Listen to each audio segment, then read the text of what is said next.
ወጣቷ ልጅ የ60 ዓመቱን አዛውንት በማግባቷ በጣም አለቀሰች። ነገር ግን በሰርጋቸው ምሽት የተጋለጠው ከባድ ሚስጥር ሁሉንም ሰው አስደነገጠ።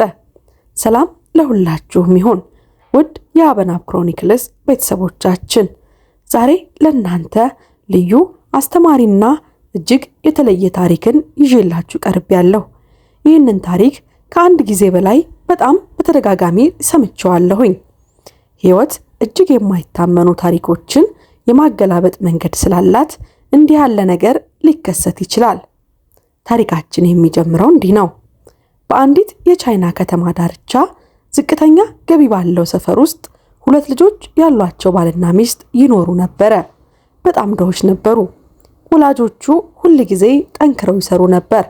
ነገር ግን ለማንኛውም ነገር የሚሆን በቂ ገንዘብ ስላልነበረ ቤተሰቡ በከፋ ድህነት ውስጥ ለመኖር ተገዷል። ልጆቻቸው ታታሪና በትምህርታቸውም የተሳካላቸው ሆነው አደጉ። ታዲያ ሴት ልጃቸውም የዩኒቨርሲቲ የትምህርት ዕድል ስኮላርሺፕ አግኝታ ትምህርቷን ከጨረሰች በኋላ በዘርፉ እጅግ ጥሩ የሚባል ስራን አገኘች። ቤተሰቧን ለመርዳት የሚያስችልም ጥሩ የገንዘብ አቅም ነበራት። ታዲያ ከዚህ በኋላ ይኖሩ በነበረበት ጊዜ ወላጆቻቸውን ያስገረመ እንዲሁም ያስጨነቀ አንድ ክስተት ተፈጠረ። አንድ የ60 ዓመት አዛውንት ሰው ቀረባቸውና ያልተለመደ ጥያቄን አቀረበላቸው። ልጃቸውን ማግባት እንደሚፈልግ ገለጸ። እናም እነሷን ከዳሩለት እጅግ ተቆጥሮ የማያልቅ በርካታ ገንዘብ እንደሚሰጣቸው ቃል ይገባላቸዋል። መላው ቤተሰቡ በነገሩ ተደናገጠ። በወቅቱ ምስኪኖቹ ወላጆች ምን ማድረግ እንደነበረባቸው ግራ ገብቷቸው ነበረ። ተጨነቁም።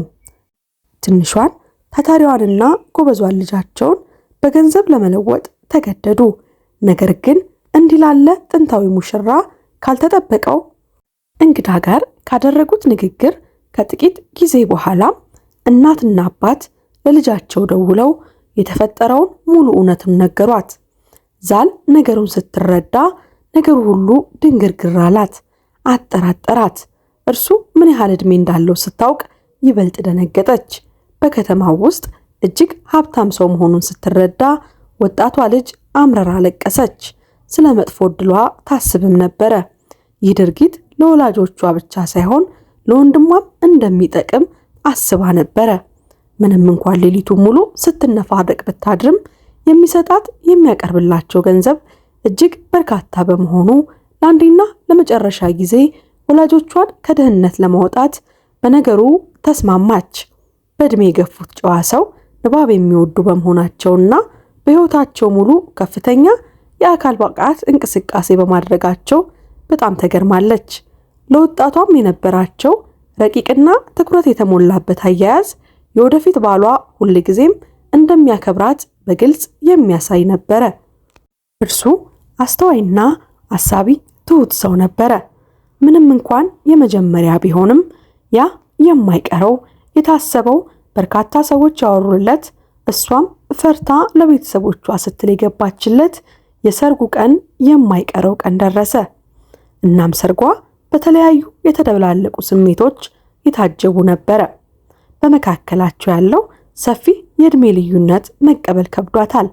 የሰርጉ ድግስ በከተማው ታይቶ የማይታወቅ የባለጸጎች ሰርግ ሆነ። በሀገሩም የቀረ ማንም የለም። ሁሉም የሰርጉ ታዳሚ እንዲሁም አሽሟጣጭ ነበረ።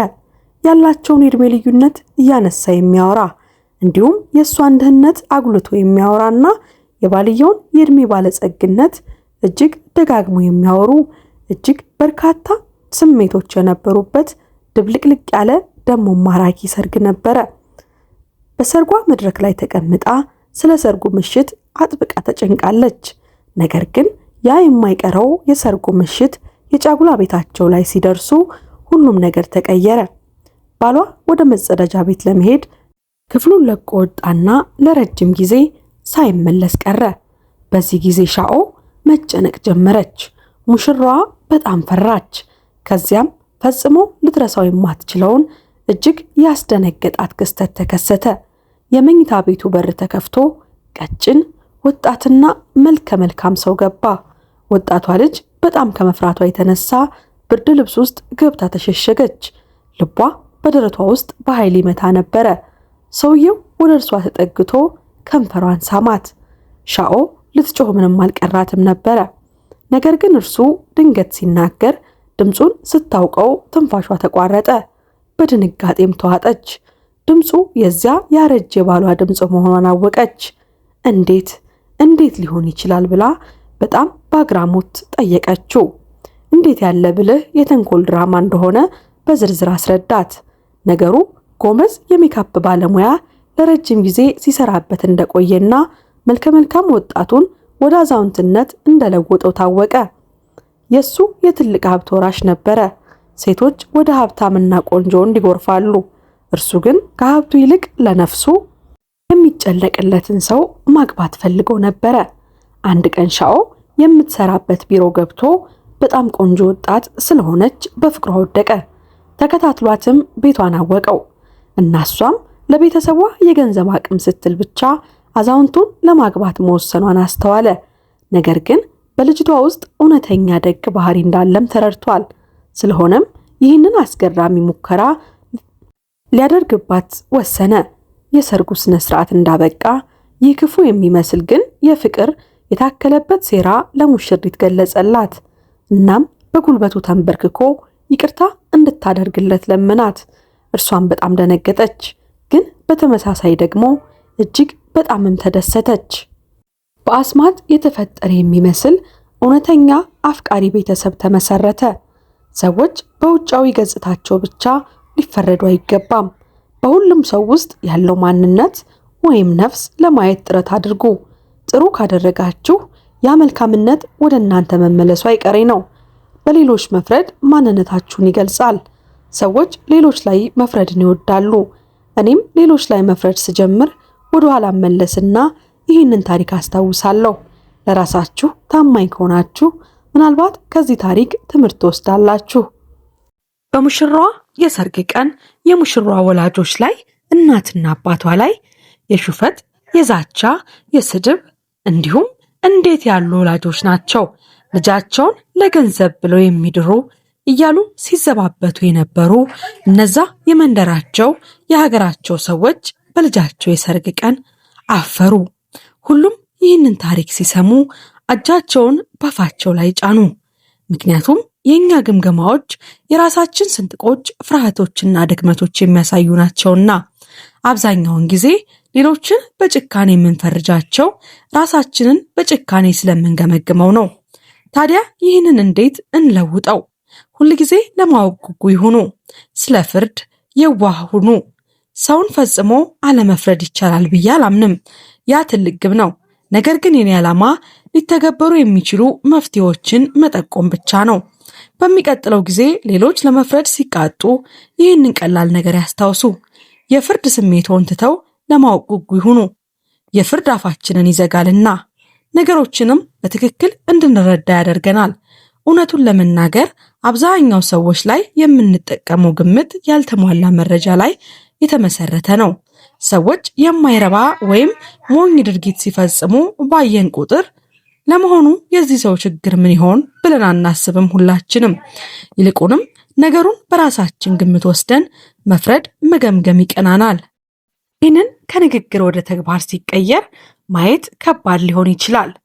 ልክ ሌሎች ሰዎች ሌላ ያልተለመደ ነገር ሲሰሩ ሁሉም ሰው ሲፈርዱ ከኋላ ቆሞ ድርጊታቸውን ሲያብጠለጥል ለመታዘብ ሲሞክር እንደማየት ነው። ሰዎች በራሳቸው ጉዳይ ላይ ብቻ ትኩረት አድርገው መስራት እንዲችሉ ያደርጋል። ከፍርድ ወደ መጠየቅ መሸጋገር አመለካከታችንን ወደ በጎ እንዲቀየር ይረዳናል። እኔ ራሴን ከገመገምኩት በላይ ማንም በጭካኔ ሊፈርድብኝ አይችልም። በዚህ ላይ መኑኝ። ይህ ሁሉ እውነት ቢሆንም ሌሎች ሰዎች መሳቂያ ሲሆኑ ማየት አሁን በጣም የሚያም ነገር ነው። በሌሎች ከምንስቅ ይልቅ ለምን ብለን መጠየቅ እንዲሁም ነገሮች ለምን እንደሆነ ለሰዎች ማስረዳት ይቀላል። ውድ የአበናብ ክሮኒክልስ ቤተሰቦቻችንና ተመልካቾቻችን ለዛሬ ያዘጋጀንላችሁ ልብ የሚያሞቅና የሚያስተምረው ታሪካችን ይህንን ይመስል ነበረ። እስከ ፕሮግራማችን ፍጻሜ ድረስ አብረውን ስለቆዩ ከልብ እያመሰገንን ቪዲዮን ከወደዱት ላይክ ማድረግዎን እንዲሁም ቻናሉን ሰብስክራይብ ማድረግዎንና ሌላ ጊዜ የምንለቃቸው ቪዲዮዎች ቶሎ ቶሎ ወደ እናንተ ይደርሱ ዘንድ የደወል ምልክቷን መጫን፣ ለወዳጅ ዘመዶ ሼር በማድረግ ቤተሰብ አጋር እንድትሆኑን በአክብሮት እንጠይቃለን። ከዚህ ቀደም የሰራናቸውን ፕሮግራሞች በቻናላችን ገብታችሁ እንድትመለከቱ፣ እንድትማሩ፣ እንድትዝናኑ የአክብሮት ግብዣችን ነው። እኛ ከወዲሁ ተሰናበትን። መልካም ቆይታ።